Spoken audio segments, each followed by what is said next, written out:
Part 1. The Hunger Beneath the Hunger. It's 10:42 p.m. You've already brushed your teeth. You were planning to sleep soon. But suddenly, there it is. The thought, the pull, the whisper in your brain that says, maybe just a little something. You open the fridge. You peek into the pantry. You're not starving, but you want something. Maybe it's sweet, maybe it's salty, maybe it's crunchy or creamy or just familiar. And even as you're standing there thinking, I shouldn't eat this late, another part of you is saying, but I need this. That right there, that tug of war between shame and longing is where this episode begins.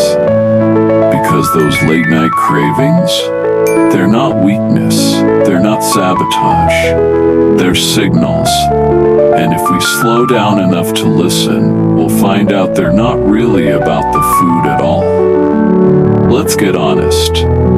Why do late night cravings hit so hard? Sometimes it's biological. Maybe you didn't eat enough during the day. Maybe your meals were rushed, unbalanced, or skipped altogether. Maybe you lived on caffeine and adrenaline and now your body is saying, hey, remember me? I need actual fuel. That's not your body betraying you. That's your body catching up. It waited all day while you pushed through, and now that the world is quiet, it's asking to be fed. That's a physical need, but sometimes what we feel at night is deeper than that. Sometimes what we call craving is actually loneliness, or boredom, or anxiety, or fatigue, dressed up as hunger. Sometimes it's the absence of comfort, the need for something predictable when everything else feels out of control. And food, especially the kinds of food we crave at night, offers that illusion. It's warm, it's rewarding, it's easy, it doesn't judge or ask questions. But here's the hard truth. If you're not eating out of physical hunger, the food won't actually satisfy. It might soothe, it might distract, but it won't meet the real need underneath. So what is that real need? Maybe it's rest. Maybe it's validation. Maybe it's a break from holding it all together. Maybe it's connection, someone to talk to, someone to see you. Maybe it's a pause from the pressure of the day. When we eat late at night, we're not just filling our stomachs, we're trying to fill something else. That doesn't make us weak, that makes us human. The problem is not the craving itself. The problem is how we judge it. How we assume it's something to resist or suppress instead of something to get curious about. What if, instead of saying, why am I like this, you asked, what am I needing right now? Instead of reaching for food automatically, you took a deep breath, placed a hand on your chest, and said, okay, let's check in. That pause, that moment of awareness, is not about restriction. It's about reconnection, because you're not out of control. You're just out of rhythm. And rhythm can be restored. But we can't restore rhythm if we're too busy fighting ourselves. If every craving is treated like an enemy, we'll never hear the message it carries. And that message is almost always, please care for me. Your body is not trying to sabotage your sleep. It's trying to repair the imbalance of the day. Your job isn't to punish it into silence. It's to listen, to respond, to find out what it really needs, not just in your mouth, but in your heart.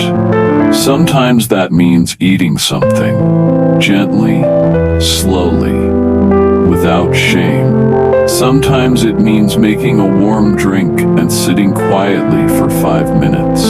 Sometimes it means journaling the thoughts that won't leave you alone. Sometimes it means stretching, crying, praying, putting your phone away, turning off the noise, letting yourself be human again. Because when the craving shows up, it's not a problem. It's an invitation to notice, an invitation to nourish, an invitation to come back home to yourself. Part 2, gentle ways to respond to the craving. So what do you do when the craving hits? You're tired. You're scrolling your phone. You're standing in the kitchen, half bored, half hungry. Do you eat? Do you ignore it?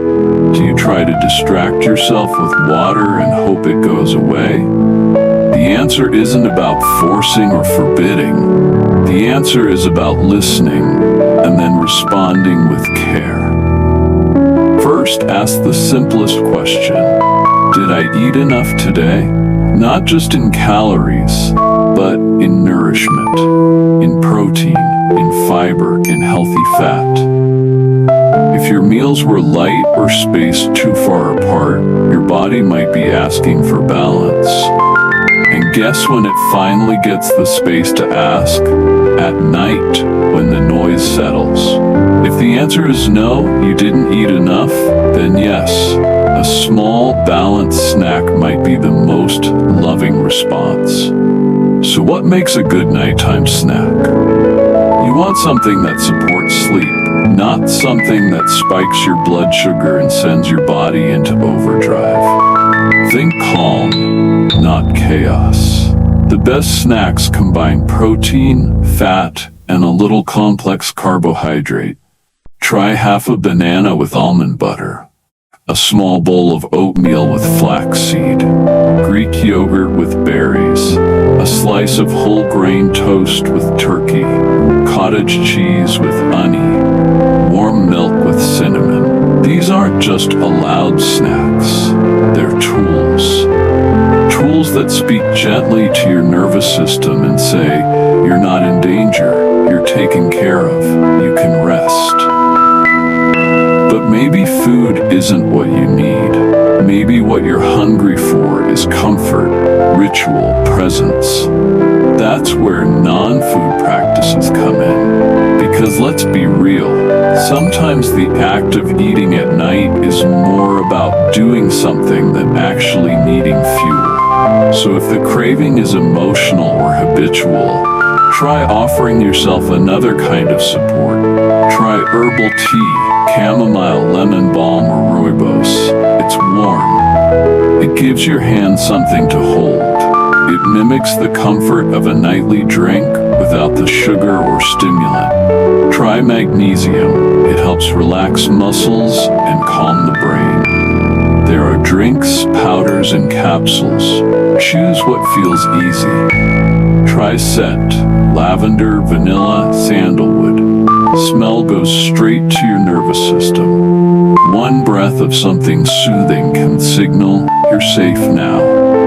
Try a weighted blanket, a slow stretch, a favorite playlist, or a bath. Try placing your hands on your belly and taking 5 slow breaths. Try putting your phone away. Try quiet. The point isn't to replace food with distraction. The point is to respond to the craving in a way that actually helps. Sometimes that's a snack. Sometimes that's a slow moment. Sometimes that's silence. And sometimes it's sleep itself.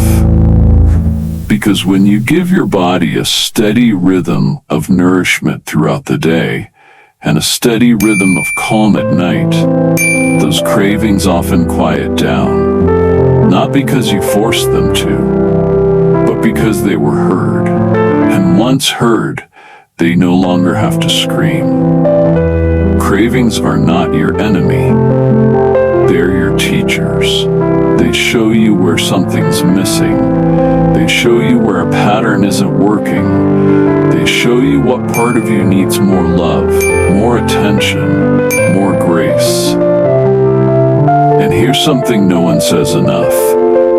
It's okay to eat at night. You don't need to punish yourself for being hungry. You don't need to fight your biology. You just need to support it with wisdom and warmth. You're not weak because you want something.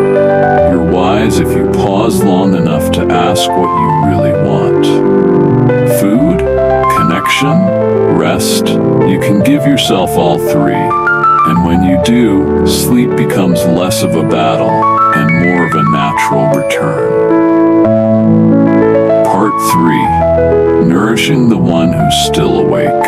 Let's talk about the part of you that's still awake when the world is asleep.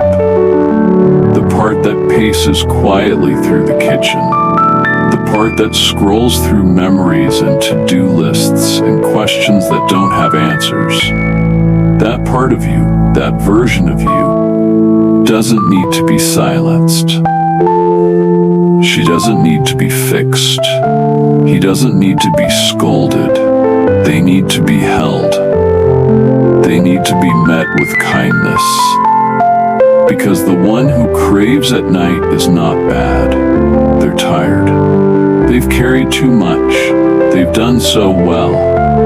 And now they're whispering, please take care of me too.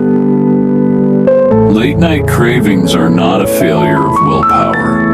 They're a signal that something deeper is asking to be seen. They might be a result of undereating, yes, but they might also be a result of underfeeling. Suppressed emotions, unmet needs, unprocessed stress.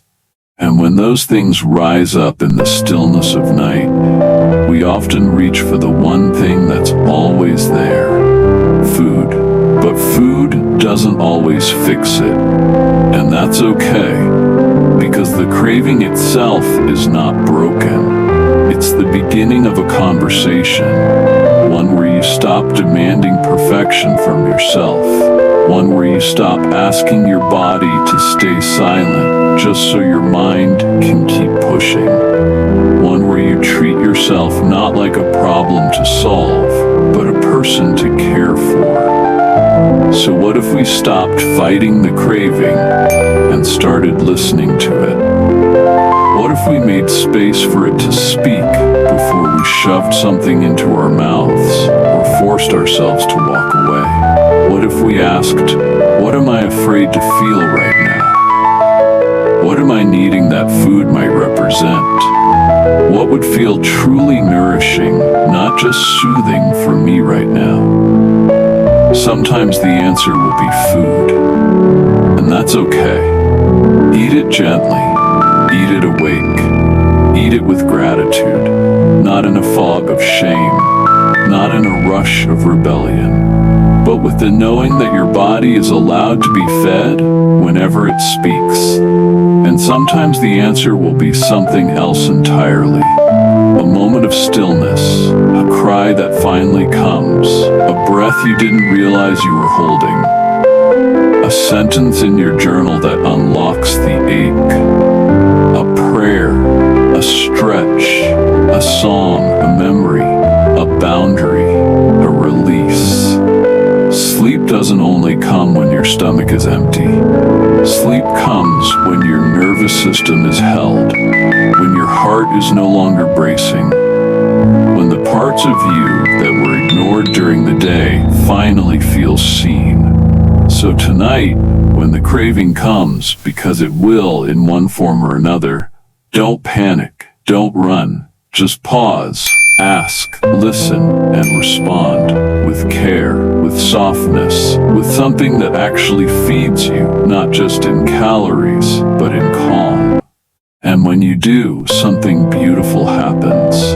The craving quiets, the body relaxes, the mind softens, and sleep returns, not because you forced it, but because you stopped fighting yourself long enough to finally feel safe. This is how we build peace in our bodies. One craving at a time, one choice at a time, one night at a time. No judgment, no shame, just love. You are not too much. You are not a problem. You are simply asking to be cared for. And that's sacred. You've been listening to Eat to Sleep, a podcast from the Daily Health Shift. If this episode gave you a softer way to think about late-night cravings, we'd love for you to follow the show, leave a kind review, and share it with someone who might be wrestling with hunger in more ways than one. Remember, you are allowed to eat, you are allowed to rest, you are allowed to be cared for. Sleep well, friend.